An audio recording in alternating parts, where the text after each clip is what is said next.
In the early 90s, working part-time as a waitress felt like just another monotonous step toward a business degree. The nights were long, the pay barely enough, and every day bled into the next in the flickering glow of neon signs. She went through the motions, taking orders, delivering plates, always waiting for something to break the routine. But nothing ever did. Until one night, when a single encounter would follow her for the rest of her life. It started like any other shift. Customers trickled in, the buzz of conversation filling the diner. Then, the door jingled, and a disheveled couple entered with a teenage girl in tow. They seemed ordinary enough, but there was something about the girl, something that didn't sit right. Her wide eyes darted around the room, and the tension between her and the couple was palpable. The waitress guided them to a table, unaware of the dark story about to unfold.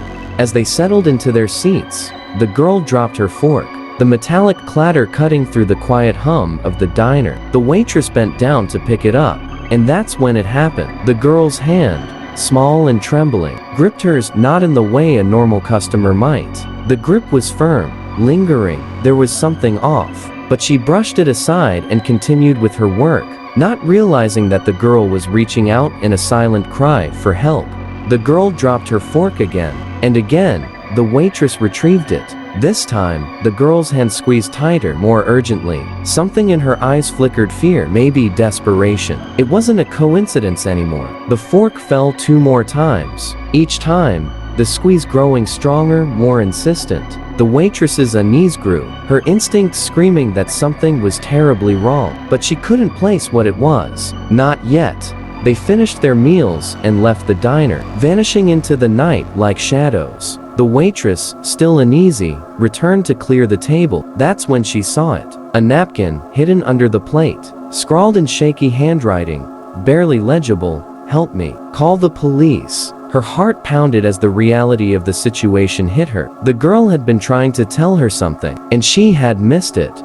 For days, the message haunted her. She couldn't stop thinking about the girl, the way she gripped her hand, the fear in her eyes. Dark thoughts churned in her mind. Was the girl in danger? Had she been kidnapped? The questions gnawed at her, leaving her feeling helpless and guilty. But it wasn't until the pieces fell into place that the true horror of the situation would sink in. One day, while absent-mindedly flipping through a newspaper, her heart froze. There, staring back at her from a missing persons poster, was the same girl from the diner. It was unmistakable, those same fearful eyes, that same haunted expression. She was looking at the face of Antoinette Cayadito, a girl who had been missing for years. The waitress realized with dawning horror that the girl she had served was the same one who had disappeared. She could have helped her, but now, it was too late. The guilt gnawed at her, unrelenting. She replayed that night over and over in her mind. The girl had been crying out for help, and she had failed to listen. She couldn't shake the feeling that, if she had acted, things might have been different. But the mystery remained unsolved. Years passed, and Antoinette was never found. The waitress's guilt grew heavier with each passing day, the weight of the unknown crushing her under its grip. Now, standing outside the diner where it all happened, the waitress is much older, her face etched with regret. The world has moved on, but she hasn't. The memory of that night lingers, always just beneath the surface. She often wonders if the girl is still out there somewhere, lost and alone, or if she's long gone, beyond the reach of anyone's help. As the neon sign flickers behind her, one thought echoes in her mind, repeating like a broken record, "I could have saved her."